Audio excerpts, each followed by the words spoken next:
Today's episode is supported by AIDS-Free Pittsburgh. There are more than 5,000 people living with HIV in southwestern Pennsylvania, and the Ryan White HIV/AIDS program provides support services to help them get the care they need. That includes assistance with things like healthcare, medications, housing, transportation, food, and treatment for substance use disorders. Visit aidsfreepittsburgh.org to learn more. Today's episode is supported by AIDS-Free Pittsburgh. There are more than 5,000 people living with HIV in southwestern Pennsylvania, and the Ryan White HIV/AIDS program provides support services to help them get the care they need. That includes assistance with things like healthcare, medications, housing, transportation, food, and treatment for substance use disorders. Visit aidsfreepittsburgh.org to learn more.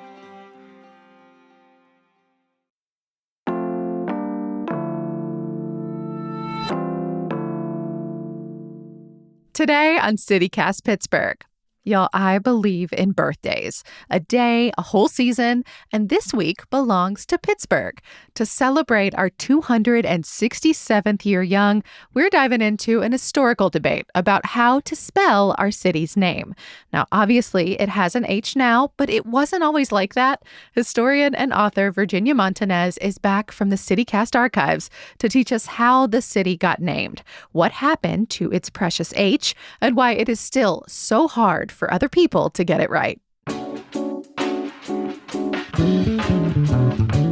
It's Monday, November 24th. I'm Megan Harris, and here's what Pittsburgh's talking about.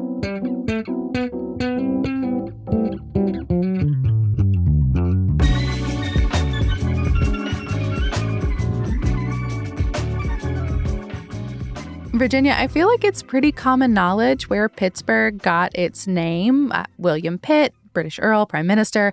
I don't know how we got the burg, though. Like, did other cities have that, the H? I'm thinking of like Sharpsburg, for example, or Saxonburg or Harrisburg. Yes and no. Here's why yes and here's why no. It's very similar. You will find instances where Gettysburg has an H, where Sharpsburg has an H, where whatever, but it's all going to come down to who is actually spelling it. So at the same day, you might have one newspaper calling it Sharpsburg with an H, another with a G. I don't exactly know what their city charters would say, but it's just like you're just spelling it the way that your language, the way that you think it should be spelled. Very similar to Center RE. What's wild is in 1891, one of the newspapers pointed out, this I think will really illustrate, put people in the proper mindset of how to understand this. There were in Pittsburgh two brothers, a doctor and a lawyer, and their last name was Burley. And one of them spelled their last name with an L-E-Y, and one of them spelled it with an L-E-I-H. Okay.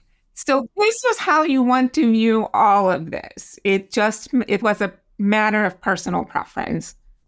Personal preference, but also political ideology. You know, you write in your piece for Pittsburgh Magazine that different newspapers of the day sort of chose based on how conservative or how liberal they were, whether you use the H or not, H being more conservative. What about like official documentation? You know, you mentioned city charters. How did Pittsburgh's dictate our spelling? Well, that's what's really interesting is we have documents that have both. We even have Pittsburgh City Council meetings and minutes, and I'm talking official minutes. Within the official minute book, it's spelled both ways.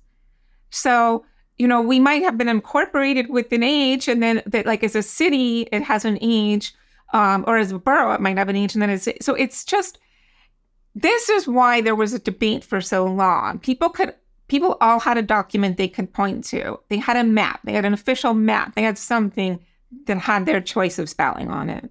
Yeah. I feel like in the modern era, like we take a lot of pride in our H. We're very particular about it. We want to make sure it's included. Did people, you know, back at the inception of our city, you know, in the mid 1700s, even into 1794 when we were incorporated as a city, did folks care? Did they just do what they wanted? People always did what they want, but I will tell you, they did not care. The people that seem to care are the men of letters, the newspaper men, the, you know, those people that want to paint themselves as intellectuals. Those people may have started caring I would say late in the 1800s, that, like 1870s. But essentially, no, Pittsburghers did not really care. Again, they just picked the one that worked with who they were. It wasn't a big point of pride in the way that it is today. Not initially, not when it was taken away. It was not a point of pride when it was, and I'm putting that in quotes, taken away, because I will argue it was not taken away. Well, yeah. So tell us about that. What I feel like we've all heard this legend, right? Of Pittsburgh was spelled with a GH from time immemorial, and then someone took our H away. Tell us the myth first, and then tell us the real story. The thing is, as a historian, I believed the myth, and that's why I can speak to this and say, I get it, Pittsburgh. I know what you've been told. What you've been told is we lost it. We didn't lose it. What happened is the Board on Geographic Names was formed essentially because there were all of these things. This wasn't just about GH towns. There were a lot of different proper names where this was kind of an issue. And so the federal government is like, for our maps, for our purpose, as trains are coming and we need timetables and federalized transportation, we have got to decide how we are going to spell things on our maps. So they form this, and they essentially say in 1891, okay, these are the rules that we're going to follow. They never said, this is what you have to do. This is what your city needs to do. You need to change it. So nothing changed in Pittsburgh at all when that ruling came down. If you were spelling it with a GH, you continued to. If you're spelling it with a G, you continue to. That's so different than the narrative all of us have been fed, which is that the big bad federal government came in and they took away your H. They stole it. Took it. Like stole it away in the night, and everything changed overnight and people were in an uproar. That's the myth. None of it is true. But I believe the myth, and I started the research because I wanted to prove the myth. I went in with that bias and I couldn't find anything that proved it.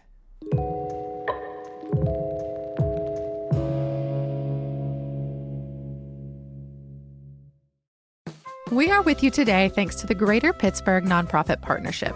It's a program of the Forbes Funds, and they have something big coming up.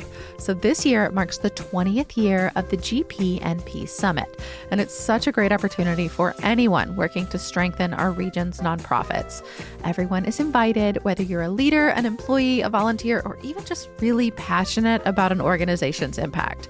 The theme this year is AI Advocacy in Action, and more than 600 changemakers are meeting at Nova Place to talk about how innovation and collaboration might shape the future of social good. Attendees are going to hear from national thought leaders, create community with peers from across Western Pennsylvania, and hopefully leave with ideas and tools to further their nonprofit missions. It's going to give you all the right energy to head into the new year. Register now at gpnpsummit.org and join the conversation that's shaping what's next for Pittsburgh's nonprofit community. I want to read one passage that you found. It was a Pittsburgher in a letter to the editor of the Pittsburgh Press, that would be Pittsburgh without the H at the time, who declared that the H spelling was passé and wears the whiskers of time. You collected so many interesting thoughts from folks over the years. I wonder if you might be willing to share a few of them. Yes, I did find several, and you're going to hear me flipping through some papers here so I can find the ones that I printed out for you. Virginia, would not be a conversation with you if you didn't have a binder or a pack of papers or something to fuss with while we talked. I do thorough research, so I always have... And we love you for it. Yeah, I always have a collection. So as I went through, I shared some in the column, but the ones that I did not share in the column, the Pittsburgh Dispatch, so this is local, keep in mind, the Pittsburgh Dispatch, Nellie Bly wrote for them. They hated the H forever and ever and ever. The Pittsburgh Dispatch refused to use the H. And they wrote in May of 1891, when we, quote unquote, lost the H, quote, everybody knows that the municipal name of the city has been Pittsburgh, with a G, all along, and only the blunder of some long-forgotten postal official has ever caused the name to be spelled otherwise. Unquote. Said with confidence. Right. So, everyone speaks with their whole chest with this. Whether it's, yes, I never found anyone that was like, we're not sure. It was always like, we know it's in blood somewhere how you should spell the city. Let me see. I want to find another one. So the Pittsburgh Daily Post in December of 1902. So here we are. It's 10, 11 years after we lost the H. And they have an H. Later on, they have an H. But at this point, they do not. And they say, we shall quit bothering about how to spell Korea until some newspapers in this town learn to spell Pittsburgh. And again, they were against the H at this point. This is 1902. We're supposed to be in this uproar that we lost the H, and here it's 1902, and we have a newspaper saying, like, it's wrong. We never should have had the H to begin with. So it sounds to me like at that point, they were probably just tired of the fight. Yeah, they definitely, yes, those literary people and those men of letters and those, journalists and intellectuals continued the fight, but it was more of a slow burn shift toward this popular opinion that we like the H. It's nostalgic. It's a callback to our Scottish roots, our old-timey roots, and we're still that way today. So it makes sense that as time goes on, over these 20 years, when we near like 1905, that's when things are like, okay, there's more people in Pittsburgh that want that H back, so to speak. Well, yeah, I mean, we lose the H. It's gone. It's selected for us, I guess, in some small way. Does mayhem reign? Do H's fall from the sky or from signs everywhere in town? Did we even have a lot of sign work at that point? What happened? We did have sign work. No one changed anything. Well, that's just the fact of the matter. It's not until well after this return of it in 1911, as things become more gradually shifting toward the H, that you'll see those things. No one changed their name overnight. No one changed their sign. No one changed their business cards or their letterheads or their billheads. And that's the big point here is we never lost it. I mean, according to the U.S. government, it was gone for, say, 20 years. Who officially decided that it was Pittsburgh with an H again? Was that an us decision, or did the federal government just decide we don't care anymore, y'all do what you want? So initially it was the Pennsylvania Railroad in 1905 that started the initial idea of, hey, let's bring back the H. What an odd campaign to get yourself involved in. Right. Well, they're the ones in charge of the timetables. So it does kind of make sense that the Pennsylvania Railroad, they were actually on the forefront of removing the H, and then they were actually on the front lines of bringing it back. Why? I can't be sure. But it was the Pennsylvania Railroad that initially in 1905 started a campaign to bring it back on their timetables and their maps. And then the Pittsburgh Chamber of Commerce picked up on it. And keep in mind that this is a time where Pittsburgh's identity is really being truly forged. We're getting our identity as an industrial powerhouse solidified. We're the steel capital of the world. So it makes sense that we're trying to set ourselves apart. And so what happens is the Chamber of Commerce starts this picks up the campaign, takes the ball and runs with it, and eventually convinces that same organization, that same board, the U.S. Board on Geographic Names, to quote unquote return the H. Once again, nothing really changed overnight. I feel like this entire thing is a narrative of Pittsburghers will call things what they want. They do not care what the official name is. Yes, we know. Yes, that is exactly it. This is a perfect illustration that who we were is who we still are. Change the name all you want, but we're going to call it what we want, and we're going to spell it the way we want. It's always been this way. Well, are there any spots in town, here still in the city or around it, where we can see Pittsburgh spelled without the H? I think the only one that I know of is maybe at the Pennsylvania, and you can see it in the brickwork and those big, gorgeous arches. But I'm wondering if any come to mind for you. I can't think of any others, really. But where I see that the H not being there mostly is in postcards and billheads and letterheads from the time.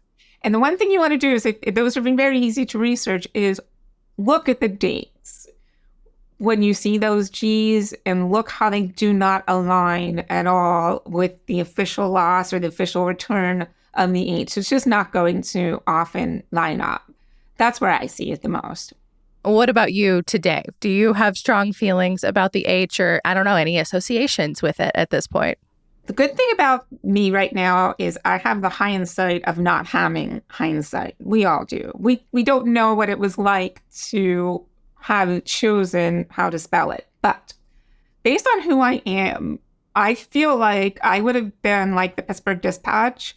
I would have been on the side of the Daily Black newspaper, which was like, it's a dumb letter, drop it next. I really think, Really? weirdly, like if I'm being honest with myself, I think I'm a G person and not a GH. Now I'm a GH person, obviously. I'm just saying, if this was me back then, I really think I would have been that person like, it's a stupid letter, drop it. We're really looking inward here. Maybe there's something we could all learn there, like each of us deciding whether we too would have been a G person or a GH person way back when. Right. Well, Virginia, thank you so much. I feel like you always make us think about the world in unique and different ways, and often by looking backward. It's a really fun thing. Really appreciate all the work you're doing for us and for Pittsburgh Magazine. Thank you. That is all for today here on CityCast Pittsburgh. If you want to support us, we really, really appreciate it. It makes me feel good, but also it literally helps keep us in business. You can find all the details at membership.citycast.fm. We will be back tomorrow with more from around the city. We'll talk to you soon.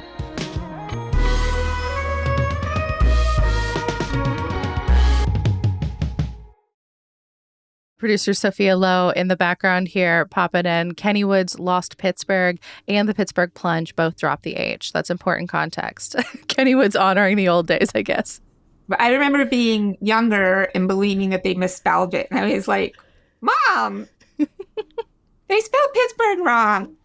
I'm sure generations of kids have said the same thing.